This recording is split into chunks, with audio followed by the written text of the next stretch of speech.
Rough start to the UFC career, but now 2 in a row. I mean, how good does it feel to have that, the winning streak going? It feels good. It feels good. I'm finally getting comfortable and confident back in this octagon, right? So that's important.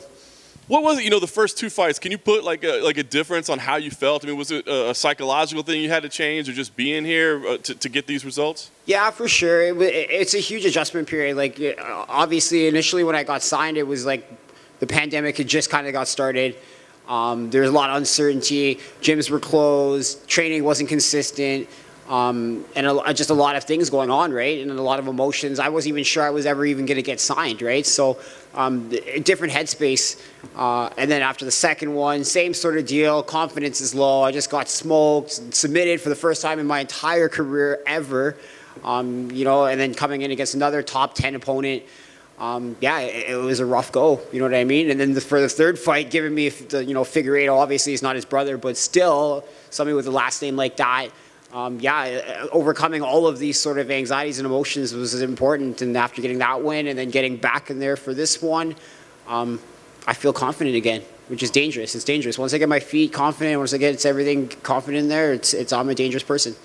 Obviously, nobody wants to really win by injury, right? So it's unfortunate. But I feel like you got to show a lot in getting to that injury, and I think probably even caused the injury a little bit based on. So, I mean, I guess, how satisfied are you with the performance tonight, even if it didn't necessarily end in a spectacular way?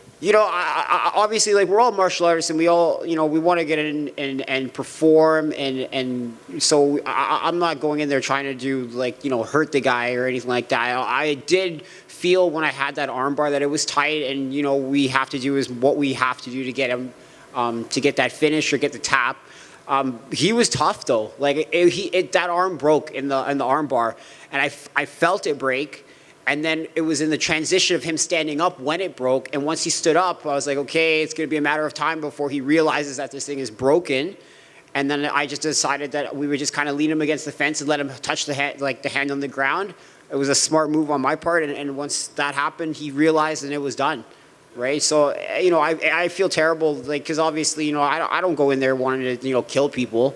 Right. But I just, it's unfortunate, right? I hope he has a speedy recovery. I know he's come off of a couple of injuries, and this was his first fight in 2 years. And I really do wish him the best, and for him to come back stronger from this too. So, I'm not out there trying to hurt people like that, I know it's still a pretty savage move, right? To be like, I know that arm's broken. I'm going to make him post on it. Well, you gotta win still too, right?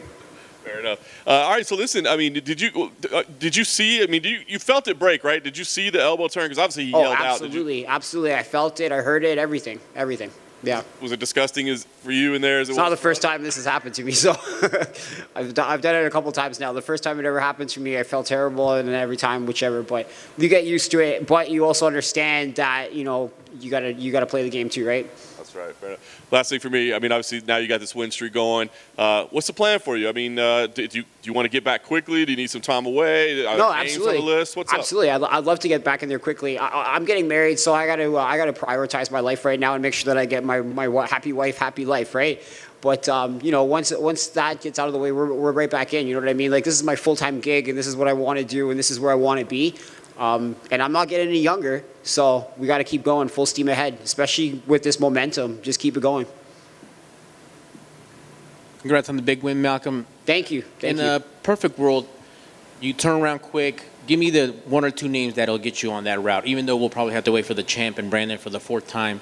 What are the 2 names you need to get right there in contender status? I have no idea. Do you know what I mean? Like, this whole division is like so, like, it's starting to get very exciting, you know what I mean? Like, there's guys that are coming down from 135 that were like legends, you know what I mean? And they're coming down. So, I'm excited to fight anybody in this division, you know what I mean? Obviously, there's a couple of losses that are in the octagon that I would love to get back and prove myself. But you know what? At the same time, I got to move forward, and maybe there's somebody else out there that whichever. So, like, the flyweight division excites me.